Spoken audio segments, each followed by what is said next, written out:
മതപരിവർത്തനം, മതം മാറ്റം തുടങ്ങിയ വാക്കുകൾ ഇന്ത്യയിൽ ചിലർക്ക് അസഹിഷ്ണുതയുളവാക്കുന്നതാണ്. എന്താണ് ഈ മതം മാറ്റത്തിലെ പ്രശ്നം? മതം മാറ്റം, മതപരിവർത്തനം എന്നൊക്കെ പറഞ്ഞ് നമ്മുടെ രാജ്യത്ത് ആകെ ബഹളമാണ്. എന്തിനാണ് ഈ ബഹളം? മതം മാറ്റം എന്തോ കൊടിയ അപരാധമാണോ? ഒരാൾ വിശ്വസിച്ചു വരുന്ന അല്ലെങ്കിൽ വിശ്വസിക്കാത്ത ഒരു മതത്തിൽ നിന്നും അയാൾ ഇഷ്ടപ്പെടുന്ന ഒരു മതത്തിലേക്ക്, മറ്റൊരു ദൈവത്തിലേക്ക് അയാൾ മാറുകയാണ്.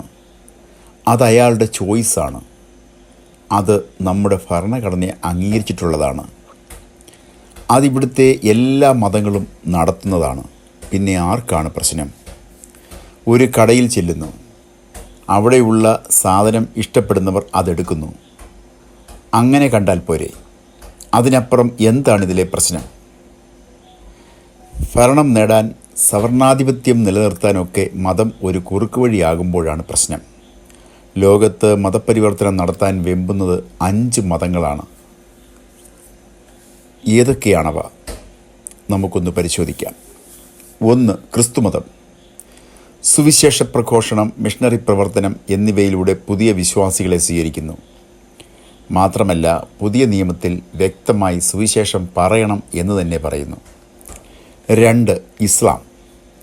ദാവാ പ്രവർത്തനങ്ങളിലൂടെയും വ്യക്തിപരമായ വിശ്വാസ സ്വീകരണത്തിലൂടെയും ആളുകൾ ഇസ്ലാം സ്വീകരിക്കുന്നു. 3. ബുദ്ധമതം. ചില രാജ്യങ്ങളിലും സംഘടനകളിലൂടെയും ബുദ്ധമതത്തിലേക്കുള്ള മതപരിവർത്തനം നടക്കുന്നു. 4. ഹിന്ദുമതം.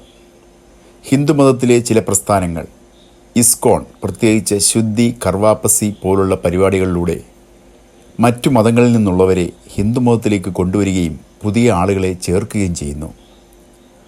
5. ബഹായി മതം ഉൾപ്പെടെ ചില ചെറിയ മതപ്രസ്ഥാനങ്ങളും പുതിയ അംഗങ്ങളെ സ്വീകരിക്കാൻ പ്രചരണ പ്രവർത്തനങ്ങൾ നടത്തുന്നു. അപ്പോൾ ഏതൊക്കെയാണ് ലോകത്ത് മതപരിവർത്തനം നടത്തുന്നത് എന്ന് മനസ്സിലായല്ലോ. ക്രിസ്തുമതം, ഹിന്ദുമതം, ഇസ്ലാം മതം, ബുദ്ധമതം, ബഹായി മതം. ഈ മതങ്ങളെല്ലാം ഒരു മേശപ്പുറത്തിരിക്കുകയാണ്. താല്പര്യമുള്ളവർ ഓരോന്നും രുചിച്ചു നോക്കി അല്ലെങ്കിൽ തിരിച്ചും മറിച്ചും നോക്കി ഇഷ്ടപ്പെട്ടതെടുക്കുന്നു. ഈ മതങ്ങളൊന്നും മതപരിവർത്തനത്തിന് എതിരല്ല.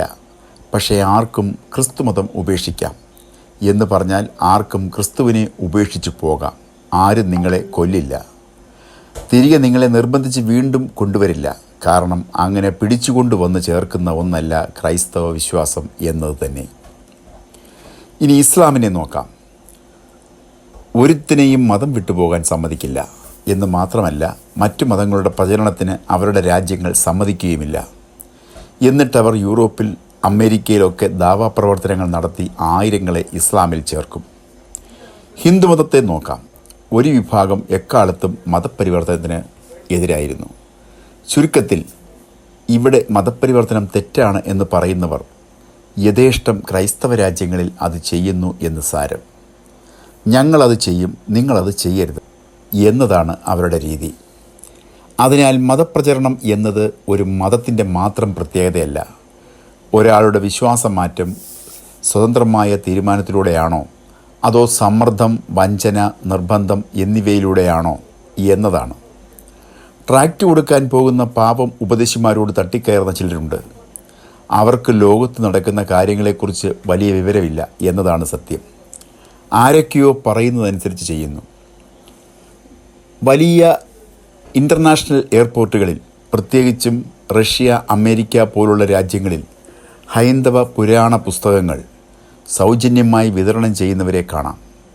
ആർക്കും അത് അവിടെ ഒരു പ്രശ്നമല്ല. അവർ ധൈര്യപൂർവ്വം വിതരണം ചെയ്യുന്നു. പക്ഷേ ഇന്ത്യയിൽ നീ മദ്യപിക്കരുത് എന്നൊരു ട്രാക്റ്റ് കൊടുത്താൽ പ്രശ്നമാണ്. പാവങ്ങൾക്ക് വിദ്യാഭ്യാസത്തിനായി സ്കൂൾ നടത്തിയാൽ അത് പ്രശ്നമാണ്. ദരിദ്രരെ സഹായിച്ചാൽ അത് മതമാറ്റത്തിനാണെന്ന് പറയും. അങ്ങനെ ക്രൈസ്തവ പ്രവർത്തനങ്ങളെ നിരുത്സാഹപ്പെടുത്തുന്ന നിലപാടുകളാണ് ഇപ്പോൾ എവിടെയും കാണുന്നത്. വിജയകരമായി നടത്തിക്കൊണ്ടിരുന്ന വിദ്യാഭ്യാസ സ്ഥാപനങ്ങളിലേക്ക് ഓടിക്കയറുന്ന തീവ്രവാദികൾ പാവം പാസ്റ്റർമാരെ ഓടിച്ചിട്ടടിക്കുന്നു.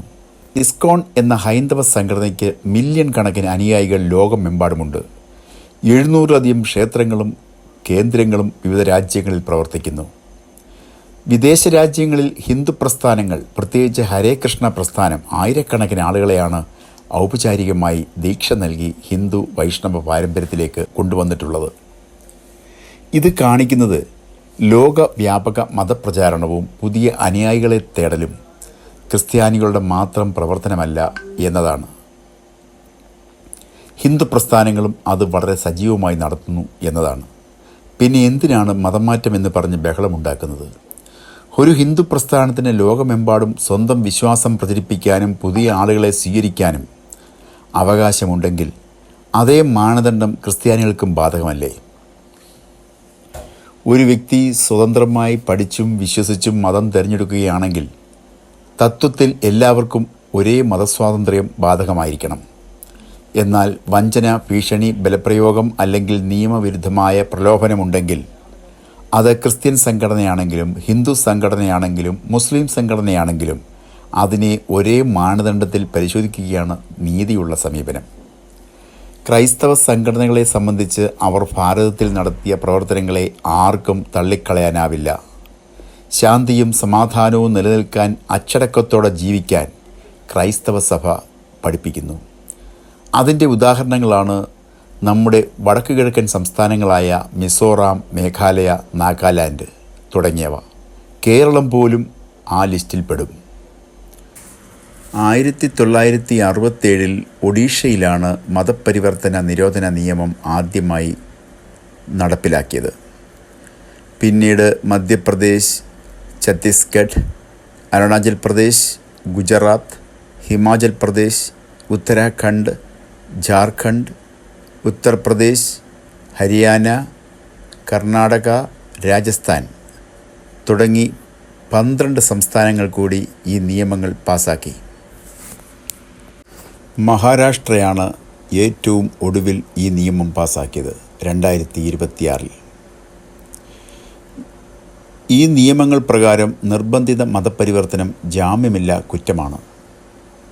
പ്രായപൂർത്തിയാകാത്തവർ, സ്ത്രീകൾ, പട്ടികജാതി പട്ടികവർഗ വിഭാഗത്തിൽപ്പെട്ടവർ എന്നിവരെ മതപരിവർത്തനം നടത്തിയാൽ കൂടുതൽ കടുത്ത ശിക്ഷ ലഭിക്കും.